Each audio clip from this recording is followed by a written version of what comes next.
I gave everything I had, and now you leave me with this. She never thought she would tell her secrets to the coldest boss in Manhattan. Dorothy Vance just wanted to gather up the papers scattered on the carpet, swallow her tears, and catch the 7 train back to Queens like she did every night, invisible, exhausted, and alone. Then William Ashford walked in.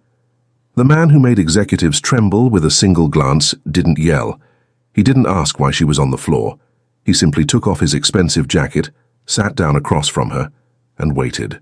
And Dorothy, who had spent her entire life keeping quiet to survive, broke. She talked about her sick mother, her addict brother, the debts that weren't hers, the fiancé who had abandoned her 3 months before the wedding, about every time she had pretended to be okay, because nobody ever stuck around long enough to hear the truth.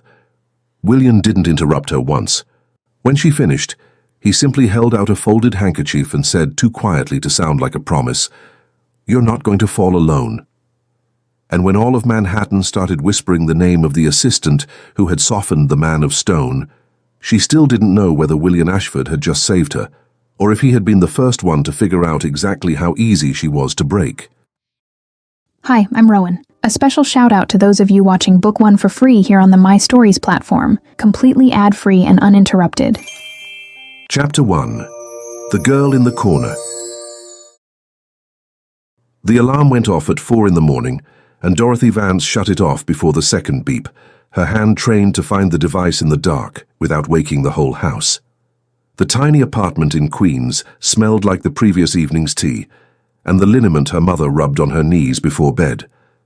She sat for a few seconds on the edge of the narrow bed, bare feet touching the cold floor, listening to Eleanor's shallow silence in the next room. She got up slowly, walked down the short hallway to the kitchen, turned on the kettle, set out the chamomile tea bag in the chipped mug her mother preferred.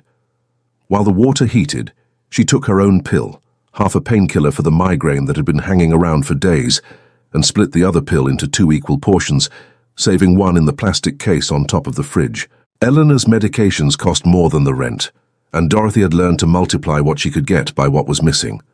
When the tea was ready, she carried the mug to her mother's room and set it on the nightstand, a silent gesture. Eleanor opened her eyes the next second, with that drawn-out way of someone who never quite sleeps through. "Sweetheart, you're already up?" "Already, Mum. I put the tea right there." "So early, Dot." "So early." Dorothy kissed her forehead, fixed the shawl over her thin shoulders, and promised to be back before 10 at night. Eleanor asked in a whisper if she could stop by the pharmacy after work. Dorothy said yes. She had been saying yes to everything for a long time. She was finishing pinning up her hair in the living room mirror when her phone buzzed in the pocket of her coat. The name on the screen made her stomach tighten in a way she knew too well. She answered before the second ring so her mother wouldn't hear through the thin wall. "Theo, D. Dot." The first syllable came out stuck, like always when he was telling the truth. "I need something quick, nothing big, just to cover until Friday." She closed her eyes for a second, her hand resting on the doorknob. "How much?" 300. Tops. Dorothy knew it was never tops. She also knew that if she argued there, standing in the dark living room, she'd miss the train and end up blamed for the whole day. "I'll look at that tonight," she murmured. "Don't call me again today." She hung up before he could respond, slipped the phone into her pocket, grabbed the thin coat from the hook, adjusted the strap of her bag on her shoulder, and went down the 4 flights of stairs, because the building's elevator was noisy and woke the neighbor on the 4th floor, who had already complained once. The 7 train was already crowded by 6:10, with people huddled in heavy coats, earbuds in, tired eyes. Dorothy tucked herself into the corner near the door, opened the paperback she carried in the side of her bag, and read 3 pages without registering a single full sentence. It was a habit she kept as a defense, a way to occupy her hands so she wouldn't think about the bills, her brother, the line of things demanding from her in silence. The Ashford and Hale building appeared through the train window before the sun actually rose, with the lights still on in some of the upper floors, mirrored in the dark glass. It was a tower that seemed designed to intimidate from far away. Dorothy got off at the Midtown station, crossed the street under the yellow signal and nodded to the doorman without a word. He nodded back, without a word either. It had been their ritual for 4 years. In the elevator, she pressed 22, the floor for assistance, and rode up alone for the whole way. The doors opened onto a hallway still dark, the grey carpet absorbing the sound of her steps. Dorothy liked that hour. It was the only piece of Manhattan that felt like it belonged to her. She turned on the kitchen lights, set up the first pot of coffee for the floor, organized the week's schedule on the computer, and pulled 3 folders for the quarterly meeting. When the sunlight started coming in through the window and hitting the meeting table at the back, the rest of the team started trickling in. "Morning, Vance," someone said, not waiting for a response. "Morning," she answered anyway. That was when Wren Halliday showed up, hair pinned in a crooked bun and the cap of her pen between her teeth, holding a coffee cup as big as her face.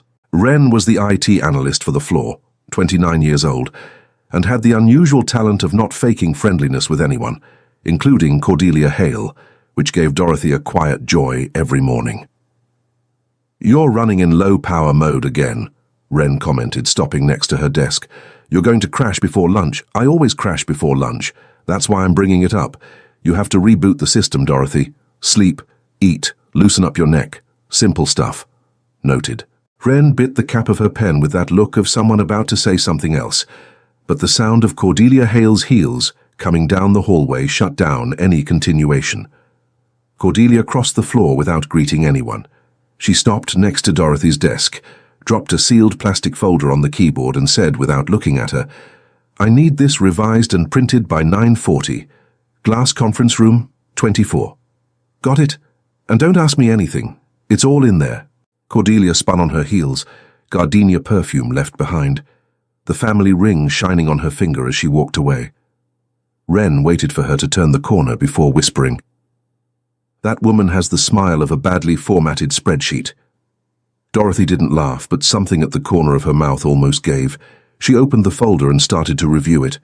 The spreadsheet was a mess. The numbers seemed coherent on the first tab, but the second one had a formula pulling data from an empty cell, and the third repeated a reference that didn't exist. Dorothy reconfigured what she could, noted the inconsistencies on a yellow post-it, and stapled the note to the first page, as she always did.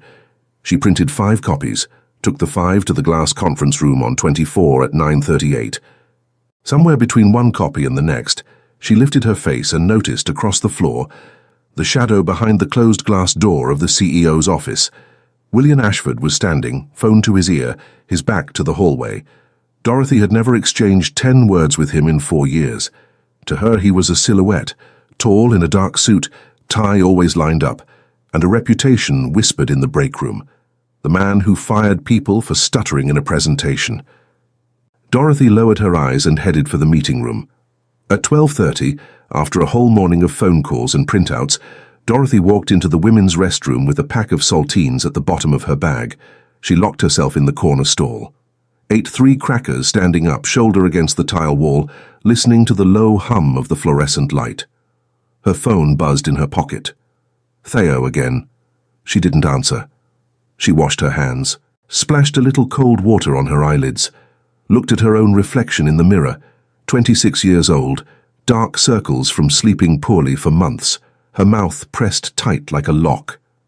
She thought, without meaning to think, about Marshall Briggs. 3 months earlier, on a Saturday, standing at an altar with 100 guests, she had waited 3 hours for someone who never showed up. The dress was still at the back of the closet in the Queen's bedroom. She still hadn't worked up the nerve to throw it out. She got back to her desk at 1:10. The afternoon went by in emails and documents, with the sky outside starting to darken early, like it always did in November. Around 3, the email landed in Dorothy's inbox with a soft chime. Summons to an extraordinary meeting at 3 p.m., glass conference room on the executive floor, mandatory attendance for the assistant responsible for the quarterly spreadsheet. The name at the bottom of the invitation was Cordelia Hales. The recipient was Dorothy Vance. She read the invitation twice, closed her eyes, breathed through her mouth, the way she had learned to breathe whenever something tightened in her chest. She saved the final version of the spreadsheet in a separate folder with date and time and closed her computer. Wren came past her desk, carrying a coiled network cable, stopped when she saw her expression, and frowned. "You've got that look like you're about to crash to a blue screen. Meeting on 24 in a bit. About the spreadsheet. About the spreadsheet. Wren opened her mouth, closed it, lightly squeezed Dorothy's shoulder as she went past, without saying anything else. It was the first time in 4 years that anyone on that floor had touched her shoulder as a sign of care. Dorothy tucked her hair behind her ear, picked up the folder with the copies of the spreadsheet, and stood up from her chair. Before heading for the internal staircase, she lifted her eyes once toward the executive floor. The glass door was still shut, but the silhouette behind it this time was turned toward the hallway, and seemed without any reasonable doubt to be looking directly at her desk. Chapter 2. The Glass Door. The internal staircase between 22 and 24 had that warm smell of new carpet and central air, and Dorothy climbed the 2 flights slowly, with the folder pressed against her chest like a paper shield. Before she reached the floor, she heard low voices behind the frosted glass door of the conference room. She pushed it open with her shoulder. There were 6 people in the room. Cordelia Hale at the head of the table, hair pinned in a low bun. The family ring turning slowly between her thumb and index finger. Arlo Kestrel, CFO, straightening his shirt cuffs before nodding hello with his head. 2 senior analysts Dorothy only knew by sight. A client relations director she had handled on the phone twice, and, at the opposite head, William Ashford. Dorothy had never been this close to him. The first thing she noticed wasn't the dark suit, nor the gunmetal grey tie perfectly aligned, nor the discreet texture of the watch on his left wrist. It was the silence. He was seated with his hands clasped on the table, and the silence around him had a temperature of its own, as if the air in the room were obeying an instruction nobody had heard. "Miss Vance," said Cordelia in a low voice without standing up. "Have a seat, please." Dorothy sat in the one empty chair on the opposite side from William. She rested the folder on her thighs without opening it, kept her shoulders straight. Cordelia turned on the projector with a discreet click. The spreadsheet Dorothy had printed that morning appeared enlarged on the wall, and the yellow post-it she had stapled had been removed at some point between the conference room and the presentation. Dorothy noted that without reacting.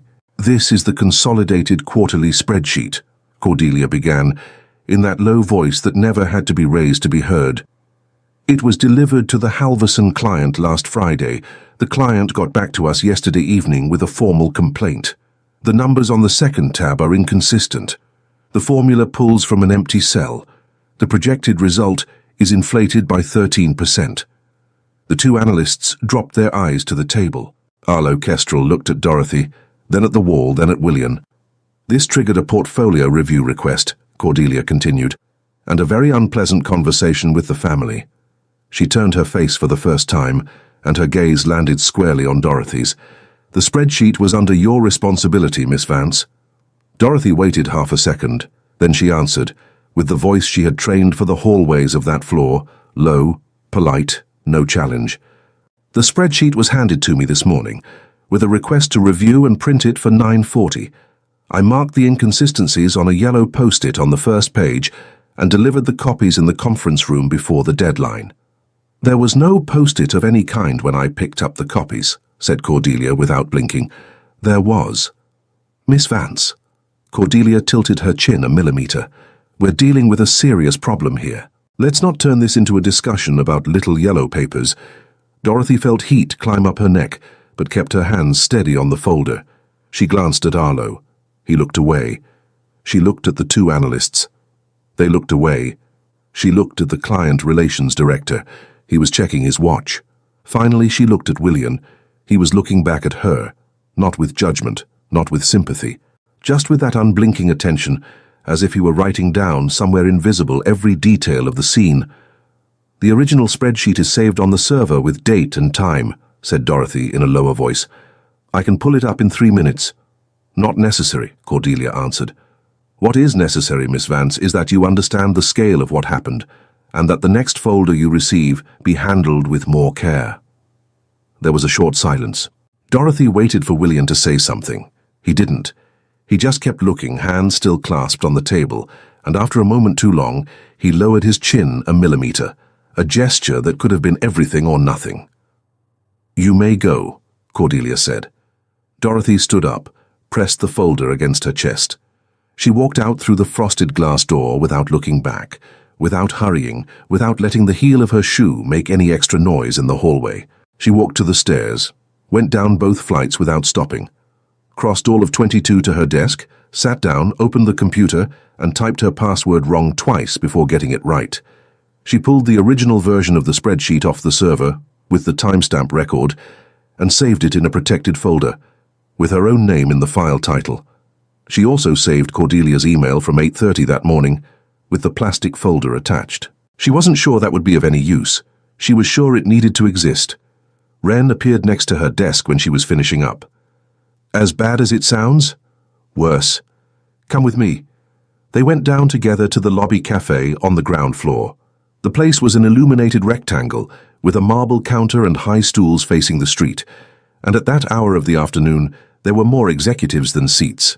Wren snagged a table in the back corner against the glass wall and pushed a double coffee toward Dorothy without asking if she wanted one. Drink. You're pale. I'm fine. You're the color of a badly formatted spreadsheet, Dorothy. Drink. Dorothy drank. The coffee was too strong, and she was grateful for that. Wren chewed the cap of her pen as she watched. I saw Cordelia in the break room before lunch. Her voice dropped half a note. She was laughing with two interns, talking about the spreadsheet. Wren. I don't make it up, Dorothy, I just report the data packets. Wren bit the cap again. And there's another thing. The moment you walked out of that room upstairs, Ashford stayed. Didn't say anything in the meeting. But at the end he stood up, opened that little black notebook he's been carrying around, and wrote something down. I saw it through the glass. Dorothy slowly raised her eyes. That's not something he does, Wren added. That man doesn't take notes. That man decides. You're exaggerating. I'm in IT, Dorothy, I don't exaggerate. I observe patterns. Dorothy rolled the coffee cup between her hands without answering. Outside, the midtown street was starting to swallow the end of the November afternoon, with yellow cabs stopping double-parked and people walking with their heads down against the wind. Inside the cafe, someone ordered a cappuccino with oat milk in a voice too loud, and the sound of the bean grinder covered the silence between the two friends for a few seconds. I don't need anyone to notice me, Dorothy said finally. I need nobody to knock me down. Sometimes it's the same thing. They went back up to 22 at 5:30. Dorothy spent the rest of the afternoon closing out overdue reports, answering emails, and organizing the next day's schedule. Around 7, the floor started to empty. By 8, Wren walked past her desk with her backpack on her shoulder, gave a wave and said only, "Don't pull an all-nighter." By 10 to 9, Dorothy was the only person awake on 22. That was when she remembered the folder. There was a copy of the quarterly spreadsheet with the original yellow post-it that she had left on top of the whiteboard in the conference room on 24 that morning before printing the final copies. If that paper still existed, it was the proof she needed. She went up the internal staircase, badge in her pocket, and exhaustion weighing at the bottom of her bones. 24 was completely dark, except for the low emergency lights at the baseboards. The conference room door was ajar. Dorothy went in. She turned on only the corner desk lamp. The spreadsheet copies were stacked on the carpet near the wall, dumped as if someone had knocked the pile off the board and not bothered to pick them up. The yellow post-it was there, folded, somewhat crumpled, still stapled to one of the sheets. She knelt on the carpet and started picking up the papers in silence. She didn't cry. She didn't think about Cordelia. She thought about her mother, the morning tea, the promise to stop by the pharmacy. She thought she still had to decide what to do about Theo. Her phone buzzed in her coat pocket. She answered without checking the screen, thinking it was Wren. "Dot," said the voice on the other end, the first syllable getting stuck. "D. Dot. I need it really badly now. I can't wait until Friday." Dorothy closed her eyes. "Theo, I told you already that—" You don't get it, Dot. They came over today. They came pounding on the door.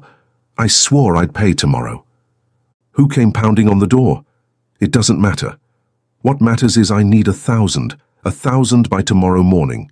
His voice rose in pitch, then dropped again into an angry whisper. "If you don't help me, whatever happens is on you." The sentence entered her ear like a cold stone. Dorothy opened her eyes. The office carpet was covered in papers. Her hand was trembling around the phone. "You're not putting this on me. You're not putting this on me, Theodore. You're the only one who can." She hung up. She couldn't hang up gently. She pressed the red button hard and dropped the device on the carpet as if it had burned her. She sat down on the floor, her back against the side of the desk, with the half-collected pile of papers still in her lap, and realized slowly, as if it were a discovery beyond words, that she had both hands clamped over her mouth to keep from making a sound. She didn't cry, but her chest rose and fell in breaths that were too quick, and her shoulders trembled in a way she couldn't stop. 4 years. 4 years apologizing for breathing, splitting pills, eating crackers for lunch in a bathroom stall, holding a whole family on her lap, taking blame for a spreadsheet that wasn't hers, and even so it wasn't enough. It was never enough. The hallway light shifted in intensity.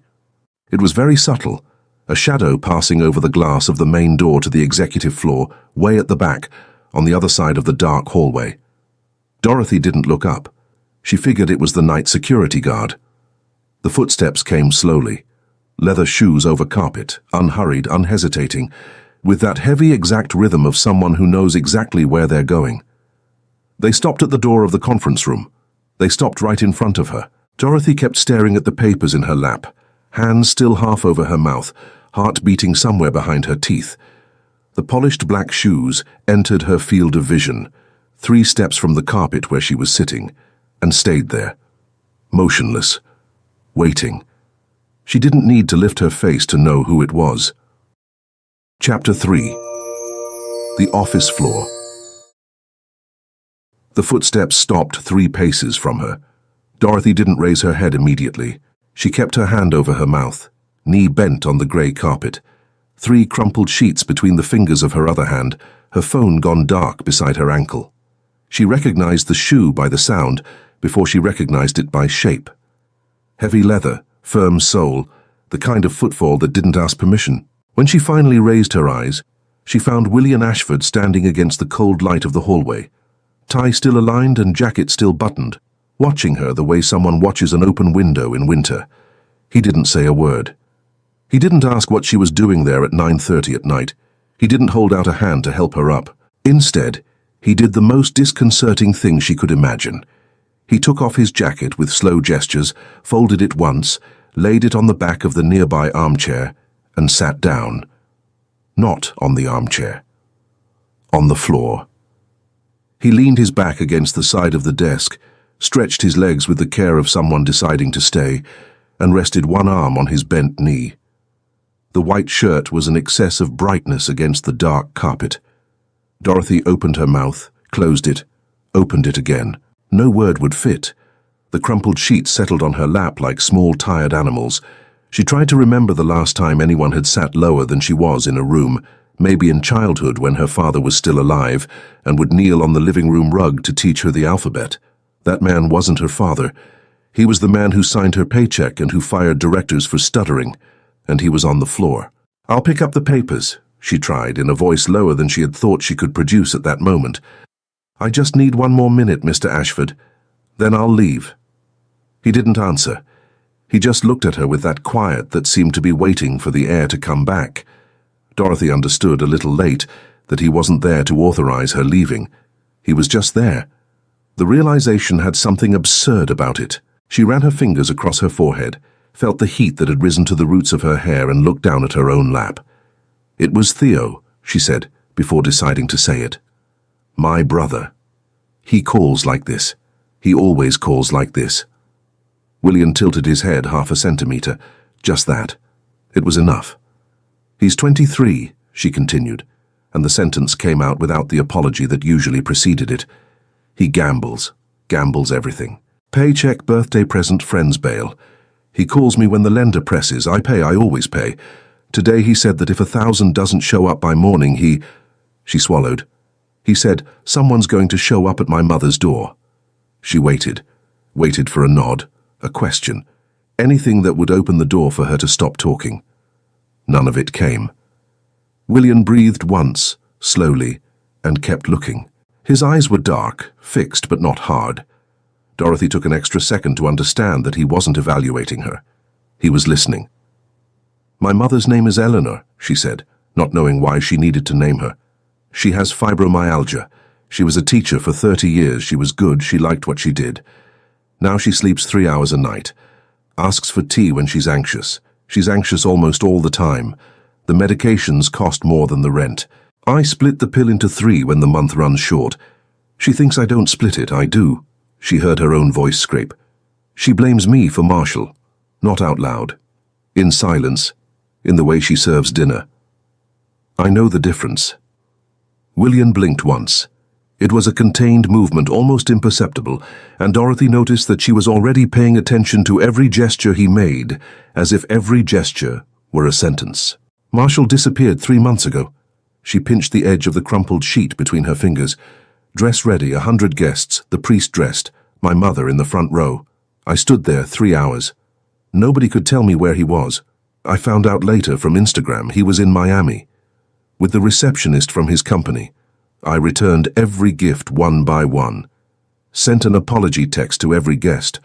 Apologized for something I didn't do. Her breath stumbled. I apologize for everything, Mr. Ashford. I apologize for breathing. I apologize right now for telling you this. I shouldn't be telling you this. I don't know why I'm telling you. He didn't interrupt. He just shifted the position of his arm on his knee with the calm of someone ready to stay another hour if necessary. Dorothy ran the sleeve of her cardigan across her nose, unhurried, and looked at the hallway window where Manhattan blinked in distant buildings. I eat crackers for lunch, she said quietly, and even to her that sounded silly. Not always. Almost always. In the 22nd floor bathroom, the last stall is the quietest. I keep the box in the bottom drawer. $5 a week is $5 a week, and $5 a week is $260 a year. And $260 a year is 4 boxes of pregabalin.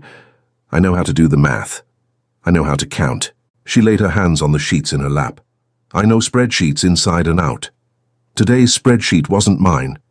The post-it was taken off after she photographed it. I saved the original file on the server. It's there. It wasn't mine. For the first time since he came in, William moved his hand. He brought it to the inner pocket where the folded jacket was no longer, he realized, and brought it up to his vest pocket instead. He pulled out a white cloth handkerchief, the kind that gets passed from grandfather to grandson, with an initial embroidered on the edge in tiny stitches. He began folding it. Slowly. In halves, then in quarters, his long fingers lining up each crease as if it were a document. When he was done, it was a perfect square. He held it out. He didn't lean over to reach her. He just held it out and waited. Dorothy looked at the white square against the dark palm of the carpet. It took her a moment to understand that he was waiting for her to take it. She stretched out her hand. Her fingers grazed his for a second that lasted longer than it should have. She picked up the handkerchief like someone picking up something that might break. Miss Vance. His voice came low, without harshness, without professional courtesy.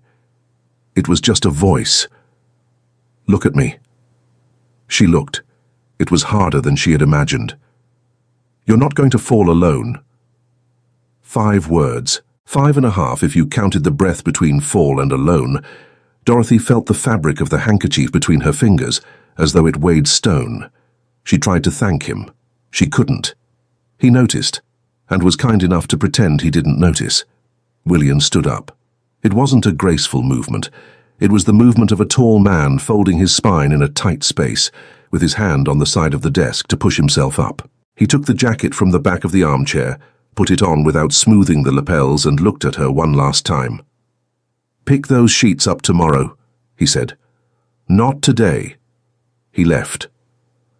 Dorothy stayed on the floor with the folded handkerchief in her right hand and 3 crumpled sheets in her left.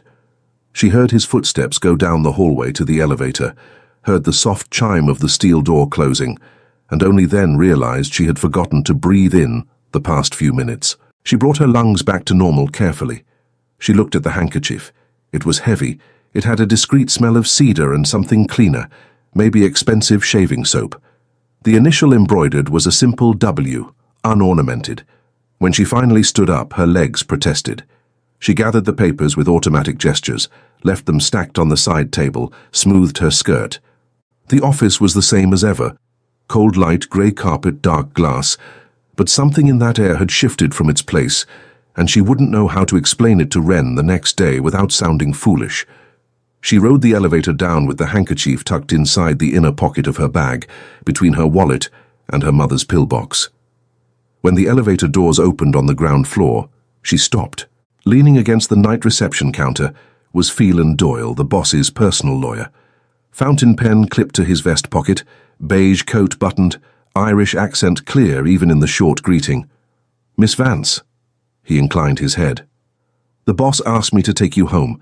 The car is at the 52nd access." Dorothy opened her mouth to refuse. She remembered the time. She remembered the trip to the 7 train. She remembered Theo on the other side of the city. She closed her mouth. "Thank you." Phelan walked half a step ahead of her, with the discretion of someone who had learned early not to take up more space than necessary. The car was black, low, silent. The driver didn't look back. Dorothy got into the back seat, and Phelan sat down beside her with his briefcase on his knee. "Would you mind if I keep you company?" he asked, with that formality of someone who speaks as if they were writing. The boss preferred it this way. "I don't mind." They crossed the bridge into Queens in silence. The city lights moved past the window in long sequences, and Dorothy, with her right hand still inside her bag, kept her fingers on the folded handkerchief for the whole ride. Phelan didn't try to make conversation. Just at one point he said in a low voice, "He left here before you did. Didn't want you taking the subway at this hour." Dorothy nodded. It was the only possible response. When the car pulled up in front of her building, Phelan got out first, came around and opened the door. He offered her his hand to step down. Dorothy accepted only the gesture. "You rest, Miss Vance," he said, his accent dragging the last syllable. "Tomorrow's another day." She climbed the 3 flights of stairs with heavy legs. She opened the door of the apartment slowly, so as not to wake her mother. Eleanor was asleep on the couch with the shawl pulled up to her chin, breathing softly, whistling. Dorothy stopped at the threshold, bag hanging from her shoulder, and stood there looking at her mother for a time she didn't measure. She didn't feel like crying. That was the observation that left her strange with herself. She didn't feel like crying, and that was new. She felt like believing in someone. That was different. That was dangerous. She went to her room, closed the door carefully, took the handkerchief out of her bag and laid it on the nightstand. She didn't unfold it. She didn't want to wrinkle the perfect quarters. She lay down dressed, still in her cardigan, and looked at the handkerchief the way someone looks at a promise she hadn't yet understood. She slept 3.5 hours. The alarm went off at 5. She got up, made Eleanor's tea, ate a slice of bread without butter, put on the same blouse from the day before with a different skirt, and caught the 7 train at 6 with the folded handkerchief tucked in the inner pocket of her coat over the left side of her chest. In the Ashford and Hale lobby, the morning shift receptionist stood up when she saw Dorothy approach the badge reader. Her expression was somewhere between nervous and ceremonious. "Miss Vance." Her voice came out higher than it should have. "Mr. Doyle asked that you go straight up to 25. You don't need to stop on 22 today." Dorothy froze with the badge in her hand. She felt the folded handkerchief in her coat pocket weigh as if it had just gained mass. The executive floor elevator opened in front of her in silence, with the mirrored door returning her full reflection. Dark circles, repeated blouse, hand closed around the badge, and for a second, Dorothy didn't recognize the woman standing there. She stepped in. Chapter 4. His Team. The elevator rose 3 floors higher than Dorothy was used to riding. When the doors opened on 25, she found a hallway she didn't really know. Thicker carpet, warmer light, dark oak walls with discreet moldings. Phelan Doyle was waiting next to a double door, with the same calm posture as the night before, the fountain pen in his pocket and a leather portfolio under his arm. "Good morning, Miss Vance," he greeted her, the accent softened by the early hour. "This way, please."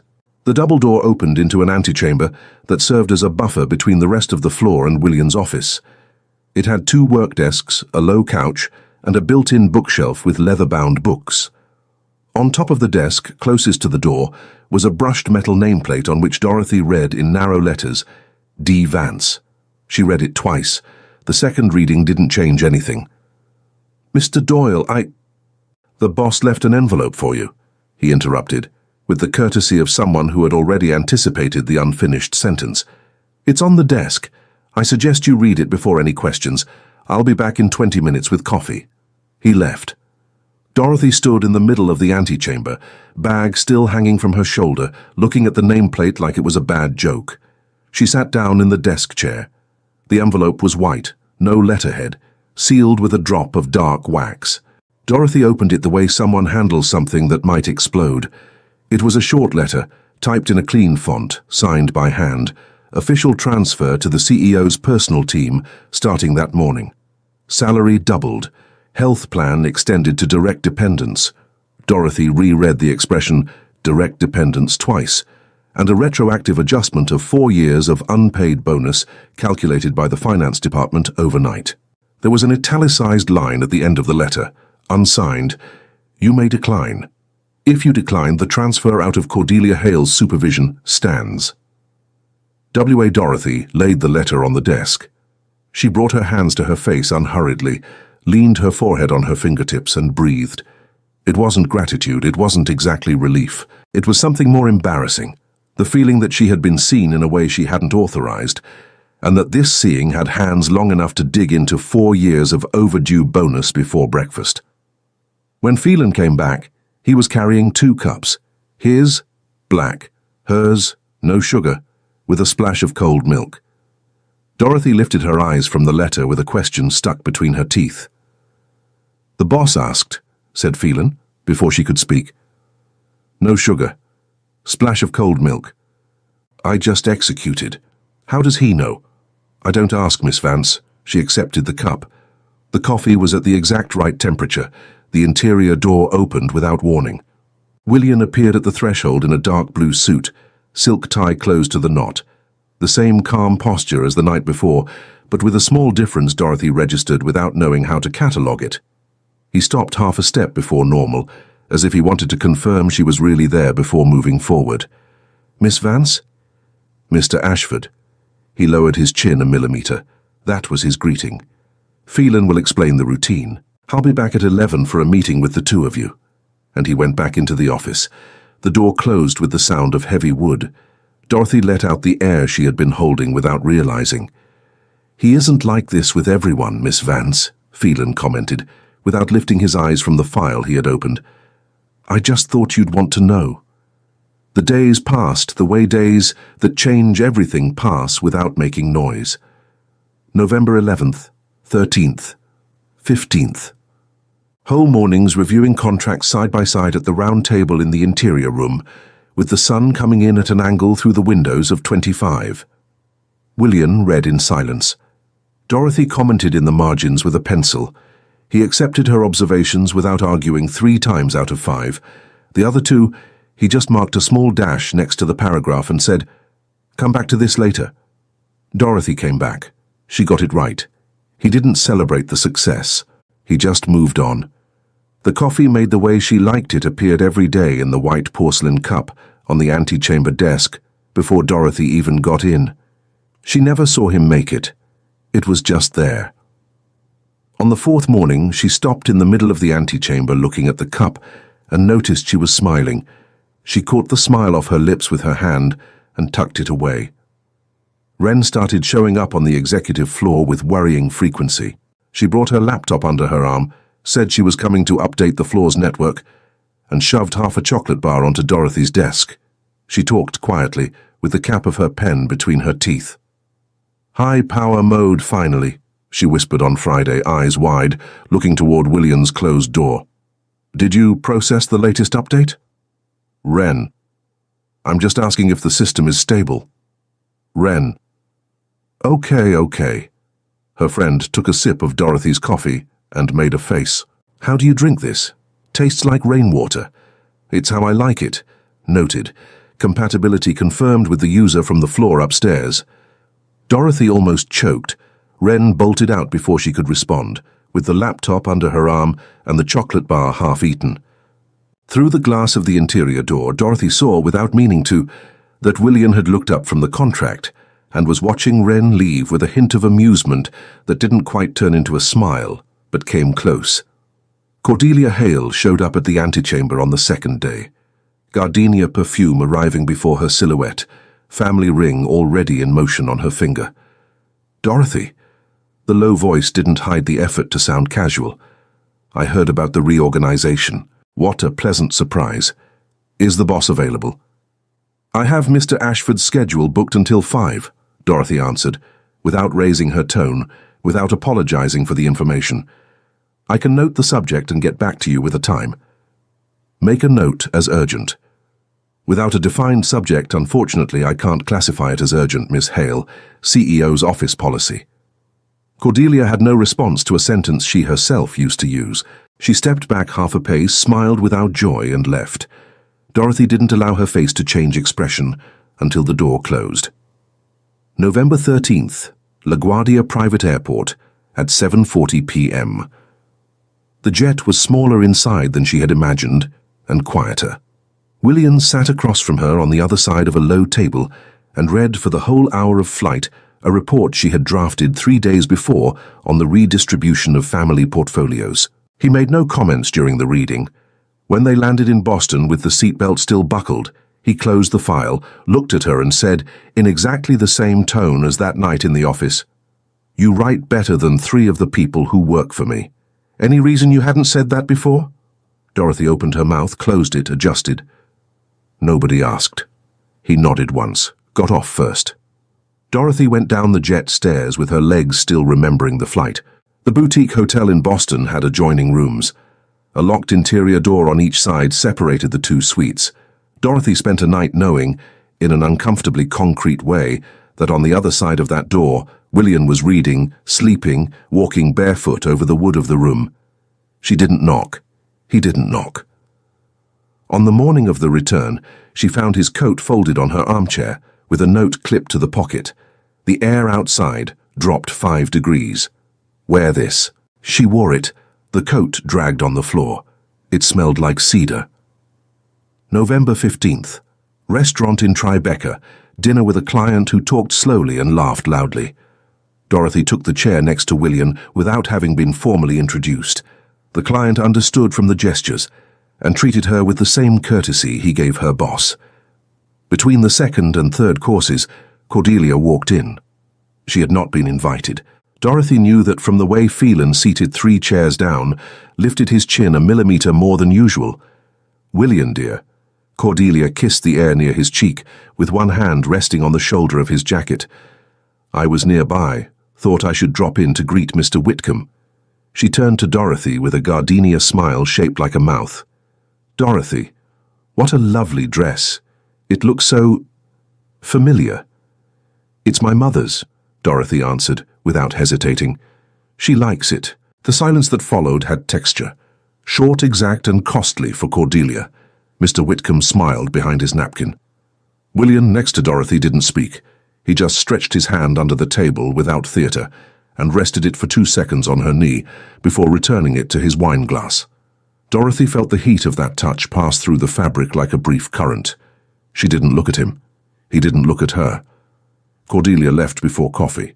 That night, in the car back to Queens, William did the thing Dorothy would later register as the first truly dangerous gesture. He was seated with his back to the driver, with Dorothy beside him.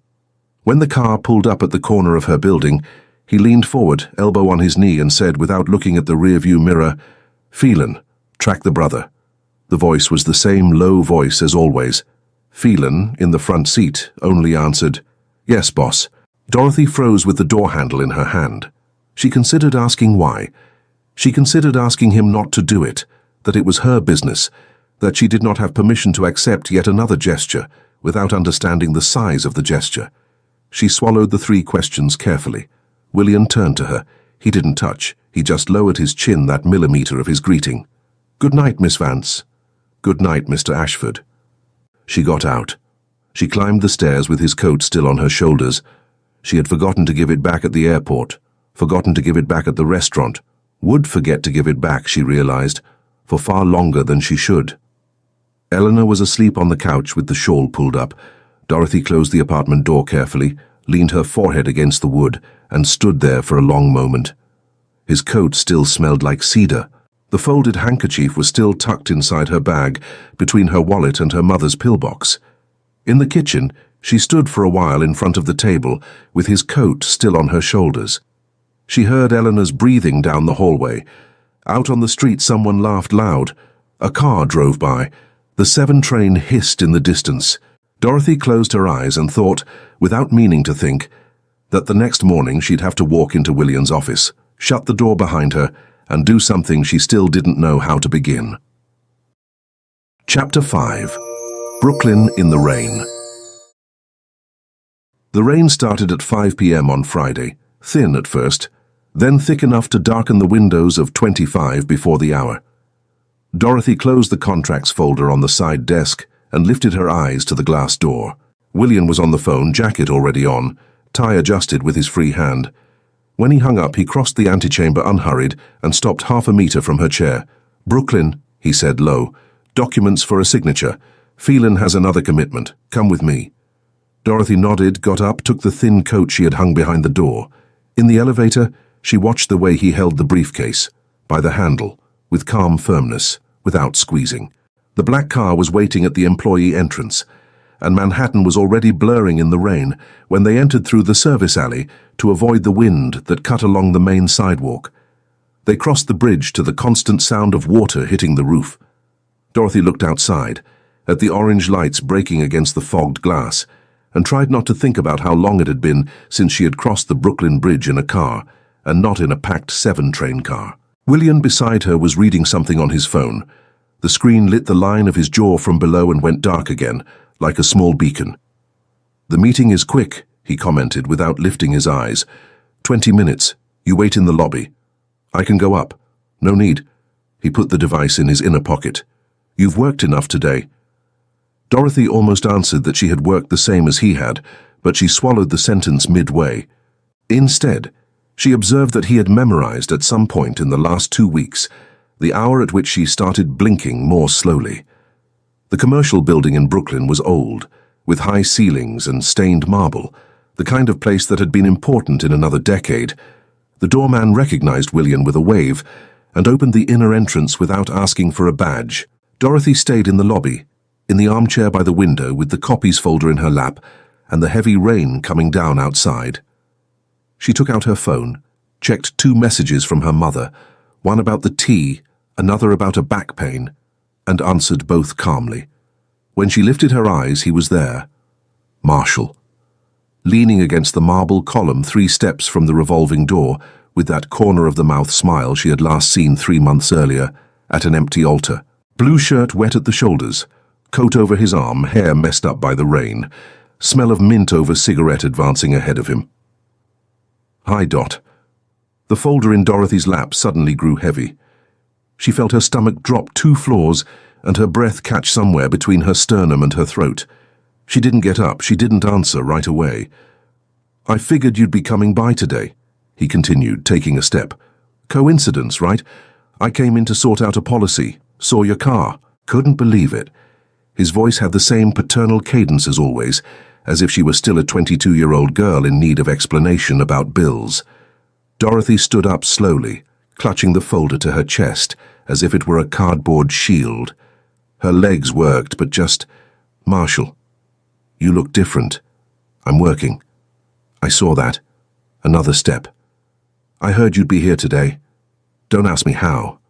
I saw you in the business paper too last week. I had to squint to believe it was you." Dorothy didn't answer. The smell of mint over cigarette was strong now, and she realized with uncomfortable clarity that he was still the same cologne, the same smile, the same way of leaning his shoulder like someone offering a hug while offering nothing. Everything about him had been frozen that morning in front of the altar, while she, on the other side of the street, had gone on aging in hours. "We need to talk," he said. "I messed up. I know I messed up. But there were things you never heard from my mouth. I don't need to hear them. Dot." He reached out his hand toward her elbow. He didn't quite touch. The sound of footsteps behind her was almost nothing. Italian shoes over marble, 2 even paces, controlled. Dorothy knew who it was before she turned. William walked past her unhurried, without saying a word, and positioned himself between her and Marshall. Just that. He didn't raise his voice. He didn't unbutton his jacket. He didn't make a gesture with his hands. He simply put his own body in the other's path and looked. His eyes didn't blink. Marshall stepped back half a pace without realizing he had stepped back. The corner of the mouth smile vanished first, then returned, thinner. He tried to put together a sentence with his mouth open and closed it again. "Sorry, man, William didn't answer. "I'm a friend of hers," Marshall added, and the sentence came out shrunken. "You aren't," said William. Low voice, calm. A single word with the weight of walls. Marshall looked from William to Dorothy, from Dorothy to the revolving door, and made that short movement of someone who realizes too late which room he's stepped into. He laughed awkwardly, raised both hands in a theatrical surrender, and backed toward the street. Before crossing the door, he turned his head and said, more to Dorothy than to William, "You really have changed, Dot." Dorothy didn't answer. Marshall disappeared into the rain. William stayed with his back to her for half a second longer. Then he turned. His hand went to his jacket pocket and stopped mid-gesture, his eyes passing over her chest before anything else. "Let's go," he said, and the voice had the same calm as always but 2 degrees lower. They left through the side door, away from the main street. In the car, he held her elbow as she stepped up onto the wet curb, just 3 fingers, firm, brief, and didn't let go right away. He kept his hand there until she sat down. Only then did he take it away. She was trembling, not from the cold.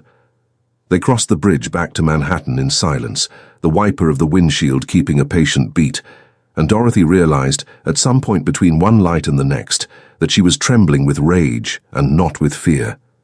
It was new. It surprised her. "I don't need to go home right now," she said quietly. William looked at the driver through the rearview mirror. "Take us up." The private elevator rose to the penthouse without stopping. Dorothy walked for the first time into the apartment with the Central Park view. There were no lights on, just the city's illumination coming up through the full-height windows, reflecting on the dark floor. High ceilings, a low couch, a bookshelf that looked red, not decorated. No flowers, no photos, just a coat forgotten on a bench, a briefcase on the table, and a silence that wasn't cold. William took off his jacket and put it over the back of a chair. He went to the kitchen, took a bottle of water, filled a glass, came back. He held it out to her without saying anything. Dorothy drank half and held the rest in both hands. "Sit," he said, and gestured to the couch. She sat. He sat across from her in the armchair. Same position, Dorothy noticed, as that night in the office. Elbows on knees, hands clasped, back leaning slightly forward, without invading her space, waiting. "You didn't have to," Dorothy began. Her voice came out firmer than she had expected. "I would have gotten out of there on my own. I know you would have." He waited a full breath. "But you didn't have to get out alone." Dorothy looked at the glass. Her hands had stopped trembling. He didn't speak for a time. When he spoke again, it was in a voice even lower than usual, the kind he used for things he didn't repeat. "I had a sister." Dorothy raised her eyes. "Younger," he continued. "She tried to tell me something, more than once, and I was too busy to sit down. I thought I had time to listen later. I didn't." Dorothy stayed still. She didn't ask a question, didn't fill the silence. She just listened. Exactly what he had done for her 3 weeks earlier, on the floor of the office. It was her turn. "I lost my sister because I didn't listen." William looked at the window, then at her. "I won't make the same mistake with you." Dorothy felt something rise and fall through her chest without finding a way out. She didn't cry. She set the glass on the low table. "Thank you," she said slowly. "For today. For the lobby. For this." He nodded once. They stayed in silence a while longer. Outside, the rain had thinned. At some point, William got up, went to the open kitchen and came back with a cup. Coffee, no sugar, with a splash of cold milk, the way she liked it.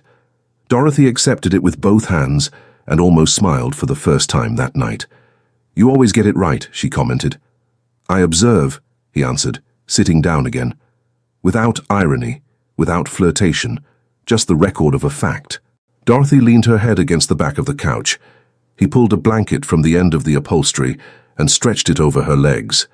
His hand, in the movement, grazed her knee for a fraction of a second. It wasn't an accident, but it wasn't a move either. It was the gesture of someone saying, "I'm here," without using the words. She fell asleep in that position, with the warm cup between her hands and the sound of the thin rain against the glass. The last thing she registered before closing her eyes was his shadow across from her, in the low light of the lamp. When Dorothy woke up, it was 5:10 in the morning. The blanket was on her shoulders. The cup was no longer in her hands. William was in the kitchen, barefoot, shirt tucked into his pants, making a second coffee. He lifted his head when she shifted on the couch. "Good morning," he said. "Good morning. The car's already waiting. Phelan will take you to Queens. There's a coat on the seat." Dorothy got up slowly, smoothed her skirt, put on her shoes. Before leaving, she stopped at the private elevator door. William was leaning against the door jamb, mug in hand, watching her in that way of his, like someone registering every gesture. "I'll be back in time to have lunch with my mum," she said without needing to say it. "I know." She stepped into the elevator. The doors closed. At the apartment in Queens, Eleanor was still asleep on the couch with the shawl. Dorothy opened the kitchen window to let in air, put the kettle on the stove, opened the mailbox she had forgotten the day before. 3 bills, a flyer, and a white envelope with the discreet logo of a clinic she didn't recognize. She opened it. It was an administrative letter, formal, addressed to responsible family member. It informed her that the patient, Theodore Vance, had been admitted for treatment for 3 days in a 6-week program, and that the full cost, including medication and psychological follow-up, had been covered by a patron who requested anonymity. The signature was from a doctor Dorothy had never heard of.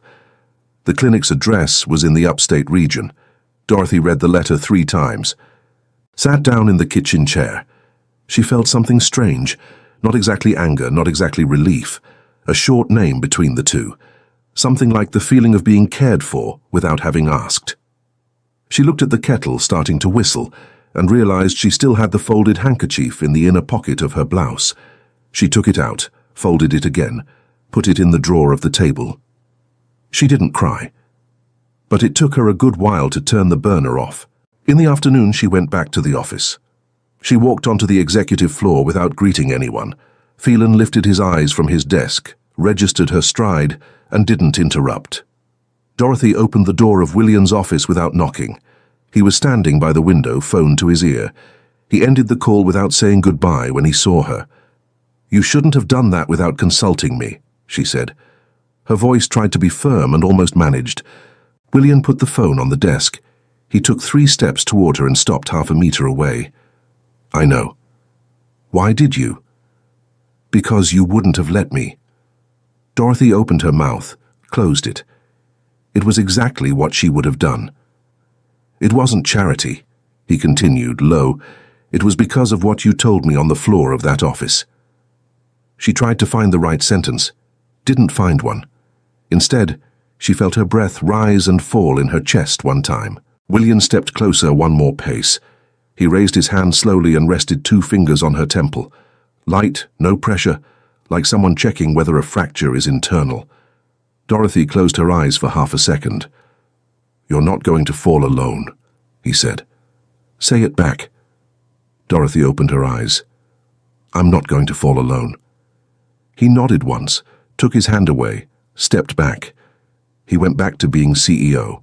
But the door of the office stayed half open behind the 2 of them for the rest of the afternoon, and nobody, not even Cordelia, who passed by the hallway 3 times, had the courage to close it.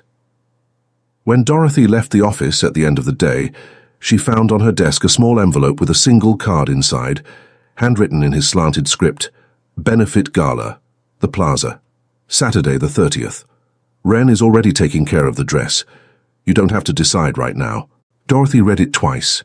She slipped it into her bag next to the folded handkerchief and caught the 7 train back to Queens with the strange feeling that something the following Saturday was going to decide for her. Chapter 6. The Ballroom at the Plaza. Saturday arrived cold and cloudless. Wren showed up at the Queen's apartment at 6 in the afternoon with a clear plastic bag, 2 bobby pins in her mouth, and a quantity of opinions incompatible with the kitchen's space. Eleanor, curled up on the couch with her shawl, watched the activity with the curious suspicion of someone who still didn't quite know where her daughter was going and had decided not to ask. "Boot up mode," Wren announced, pulling the dress from the bag. "Hair first, then makeup, then dress. If we reverse the order, the motherboard fries, trust me." "I trust you on the company's network, Wren." "The company's network and your hair respond to the same cabling logic. Sit." Dorothy sat. The dress was a dark champagne color, long with a discreet neckline and 3/4 sleeves, borrowed from the boutique of one of the firm's clients, without Dorothy having asked for anything.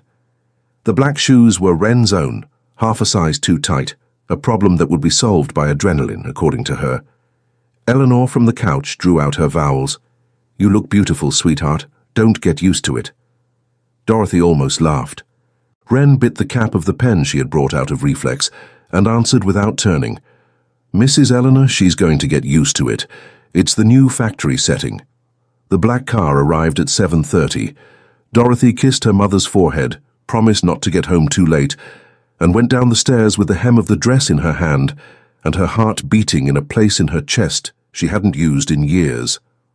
The plaza was lit up from end to end. Heavy chandeliers, cream marble, a faint scent of furniture wax and expensive perfume mixed in the air. Dorothy walked through the lobby and felt the dress breathe before she did. William was waiting for her at the end of the red carpet, dark suit, no tie, hand resting on the side of his pocket. When he saw her, he blinked once, slowly. That was all. "You look," he started, and stopped. "It's borrowed," Dorothy finished. "It's yours tonight." He offered his arm. Dorothy accepted. Phelan appeared 3 steps behind, fountain pen in the inner pocket of his jacket, and greeted her with a Miss Vance, almost imperceptible, before stepping over to the opposite side of the ballroom. Inside, the air had texture. 100 people worth more than Dorothy's entire life put together, standing with thin-stemmed glasses, smiling for small cameras. Arlo Kestrel walked by, stopped, straightened his shirt cuffs and made a brief gesture with his head in her direction, his first greeting in 4 years. Dorothy returned it with a restrained smile. William introduced her to 3 senior partners and a client from the West Coast. In every introduction he repeated the same sentence, "Dorothy Vance on my team." Without qualifiers, without assistant, without my, just on the team. Dorothy registered every repetition. Cordelia arrived at the ballroom around 9, gardenia-colored dress, perfume advancing ahead of her, family ring already turning on her finger.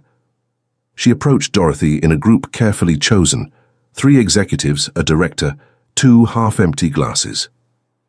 "How thoughtful our CEO is," said Cordelia, in that low tone that sounded like confidence but was performance. Brought the assistant. "Imagine taking the girl who was on the floor cleaning up papers last week to a $5,000 a plate gala. Charity goes by many names these days." The executives stopped breathing.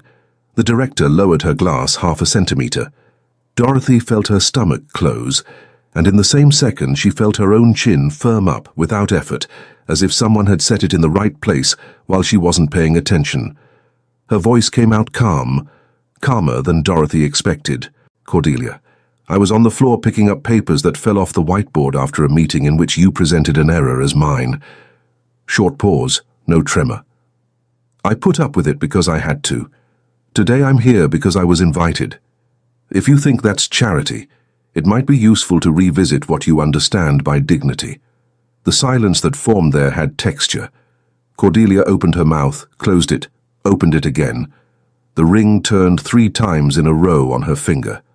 One of the executives cleared his throat. The director lowered her eyes to her own glass and held her smile for a second longer than she should have. Cordelia stepped back. "Oh, darling," she began, and the sentence died halfway through.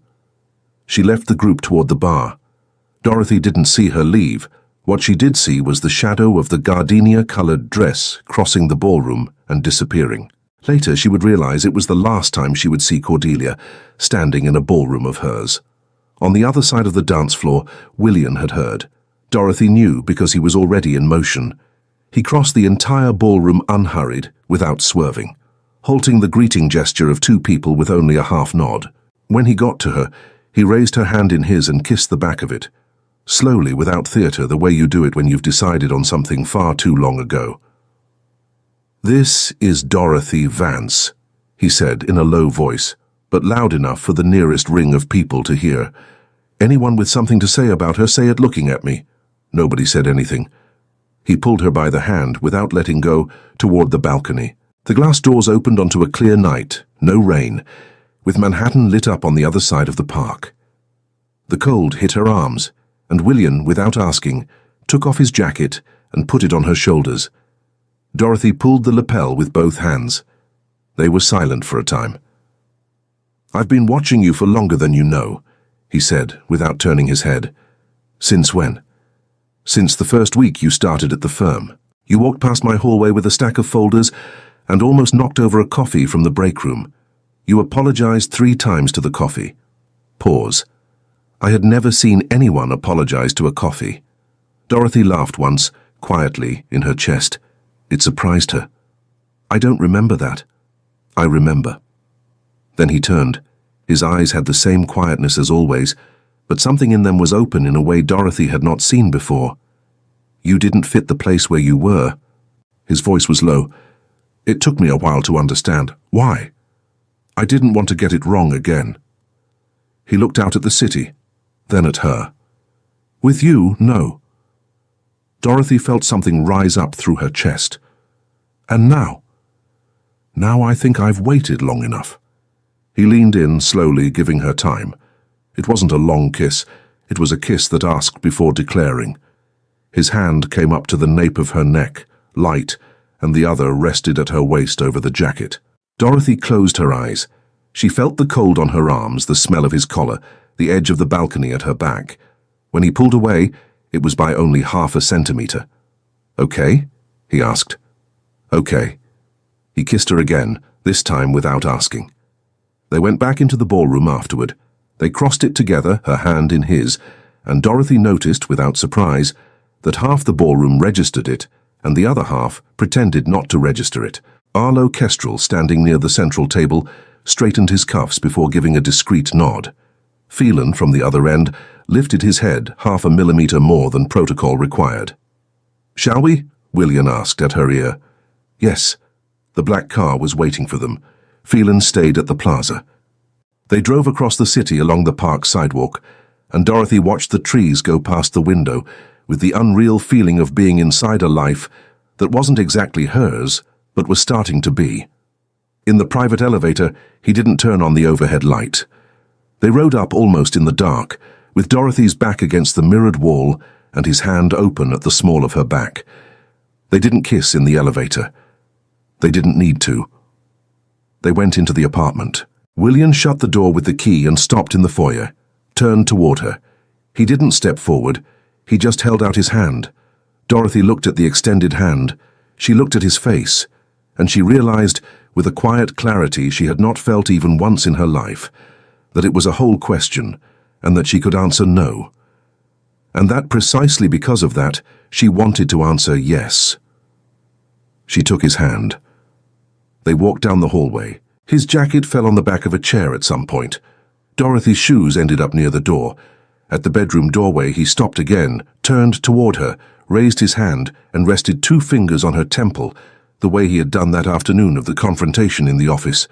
Dorothy closed her eyes. He leaned his forehead against hers. "You can say no at any moment," he said, low. "At any moment." "I know. I need to hear it." "I know. I don't want to say no." He opened the door. Dorothy went through. The door closed behind them. Sunday, December 1st.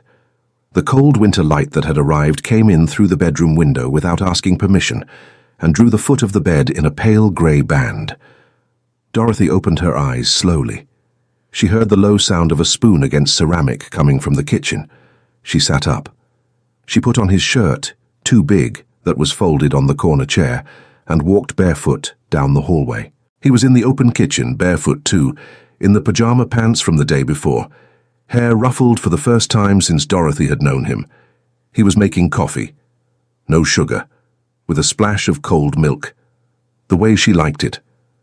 When he saw her, he paused his gesture for a second.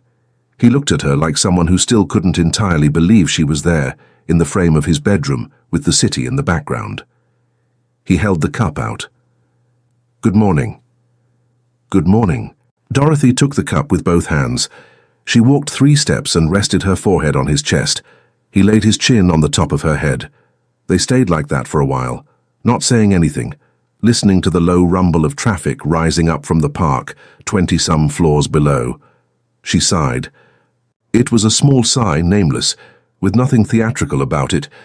The sigh of someone who, for the first time in 26 years, had slept without dreaming of empty altars, without waking up thinking about pills split in half, without checking through the wall whether her mother's breathing was still there. William, with his hand on the nape of her neck, shifted something in his chest. Dorothy didn't see it. She felt it, through the brief vibration against her temple, the way you feel a smile from inside a body. It was the first one since she had known him. She opened her eyes to the window. Central Park was yellow and orange, half bare, beautiful in a way that hurt. Somewhere on the nightstand, her phone buzzed once, briefly, and went quiet again. Dorothy didn't move to check. She had time. Hey, Rowan here. That's it for book 1, but guess what? Book 2 is already done. You can grab access to it for just a small fee. 4 weeks was all Dorothy had to pretend that she was finally loved. Coffee ready, warm bed, William's shirt on her body, his hand on her waist as if she were the only woman he wanted to protect. Then the video arrived. William in a private bar, another woman pressed against him, saying in that calm voice that Dorothy was just a charity project that had gotten out of hand. She didn't scream, as much as her heart boiled with rage. She just packed her bag and left, because it hurt less to disappear than to face the man who maybe had kissed her wounds just to find out where she bled most. But before the train left the station, another video arrived. Dorothy looked, and, in 3 seconds, everything that was still left of her broke apart. It wasn't just the end. It was the cruel certainty that maybe William had never saved her life. Maybe he had just chosen the perfect place to leave her shattered. Like I said, that was just a taste of book 2. To watch it uncensored, just click on the first link here in the pinned comment. I'll see you on the other side in a few seconds. Remember, just click on the first link down here in the comments, and book 2 complete, no ads, no interruptions, will already be available for you. It's very simple. Book 2 is something I'm loving making. You're loving it too, so I promise there will be more. It's where you find increasingly spicy stories, a true dark romance. And precisely because this version is getting more and more heated, the video isn't well accepted publicly on YouTube. This closed environment is where I can actually share my essence and where I feel free to do my best work for you. More news coming soon. I'll be waiting for you on the other side. Now, unfortunately, a lot of people have been downloading our audio, effectively copying the entire story, and just re-uploading it to YouTube. If you want to watch the original story and be the first to get the next ones, search for My Stories by Rowan on YouTube for the best Billionaire and CEO Romance content. Remember, the official channel is My Stories by Rowan on YouTube and the My Stories platform. I'll be waiting for you there. Love, Rowan. Congratulations! Your purchase has been confirmed, and you now have full access to books 1 and 2 of all our stories, completely ad-free and uninterrupted. Everything is available on the My Stories platform, from Mafia Romance and Billionaire Romance to our spicier tales. This content is ready for you now, with new episodes added daily. Access is simple. Just log in using the same email address you used for your purchase. A confirmation has also been sent to that same email. The My Stories platform is very simple and intuitive. Each image represents a story. If it has a book 2, just click and press play. Everything is already unlocked for you. You can also rate each story, leave a like, and write a comment. Your feedback will be visible to all our other subscribers. This is our romance universe, so please feel free to interact. From this moment on, this is officially your home for romance stories. Just head over to mystoriesromance.com and press play. Welcome to the family.